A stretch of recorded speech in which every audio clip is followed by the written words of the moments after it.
Hello, welcome to Law Minds. Today's topic is Introduction to the Pre-natal Diagnostic Techniques Act 1994, which was amended in 2003.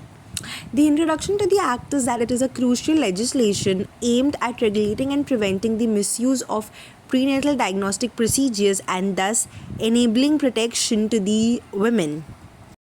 The key provisions of the Act includes legal framework, medical practices and enforcement.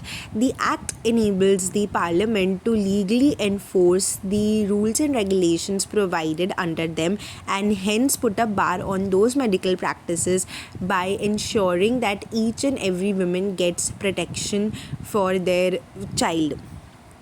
The main purpose of the act is to stop the practices of finding the sex of a baby and then of aborting the female child, and thus the objectives of the act is very simple, that it is a social awareness regarding how a woman or their family members or their relatives or anybody in this world should not find or try to find the sex of their child and thus abort the female child just because they want a male child, and hence gender equality should be maintained. A fetus, whether it is a male or a female, should be respected and should not be aborted. The sections of the Act regulates the medical center and any such diagnostic centers. Firstly, licensing requirements. Every medical center or diagnostic center or any clinic is required to be registered under this Act in order to provide any procedure relating to prenatal diagnostic. Second, personal qualification. Any medical professional who is performing such procedures should have the specific qualifications as mentioned under this Act. Third, record keeping protocols. Stringent record keeping protocols are established to maintain comprehensive and accurate documentation of all prenatal diagnostic procedures and thus enabling transparency and accountability to that particular medical professional. The accounts are supposed to be kept for a minimum number of years as specified under this Act.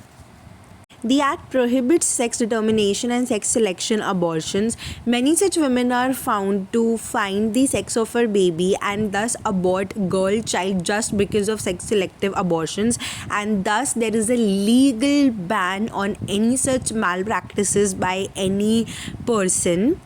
Second, ethical imperative. It is ethically very imperative and important for the well-being of the mother and the unborn child that there should not be gender discrimination between a male and a female, and thus aborting female child not relating to medical issue is very much not imperative. Third, penal provisions. There are penalty over any such act and violations related to sex determination and sex selection abortions, and anybody violating any provisions of the act is penalized with a fine or a penalty. Role of the government in implementing and enforcing the Act. Firstly, regulatory oversight. The government plays a crucial role in providing regulatory oversight. Second, public awareness. The government is responsible for creating public awareness campaigns and educational programs in order to emphasize the significance of the Act. Third, training and capacity building. The government initiates many such training and capacity awareness in order to train those professionals not to provide any such procedures which are for not good reasons. There are certain challenges like enforcement complexity. One of the primary challenges is the complex task of enforcing the Act across diverse geographical areas and amid varying healthcare infrastructures. Second, societal norms. Societal norms and deep-rooted cultures biases pose obstacles in combating sex selective practices.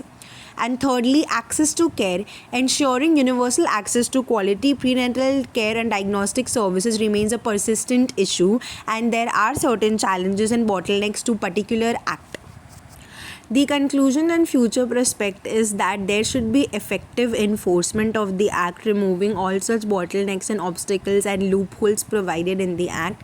Secondly, community engagement. Engaging communities in advocacy and education initiatives is vital to foster sustained support for the Act. Third, technological advancements. The integration of technology and digital solution is monitoring and regulating prenatal diagnostic can further strengthen the governance and reach of the act in the future. And thus, by enabling and removing all the loopholes in the act, we can ensure and protect the girl child, and we can remove and prevent sex selective abortions. Thank you.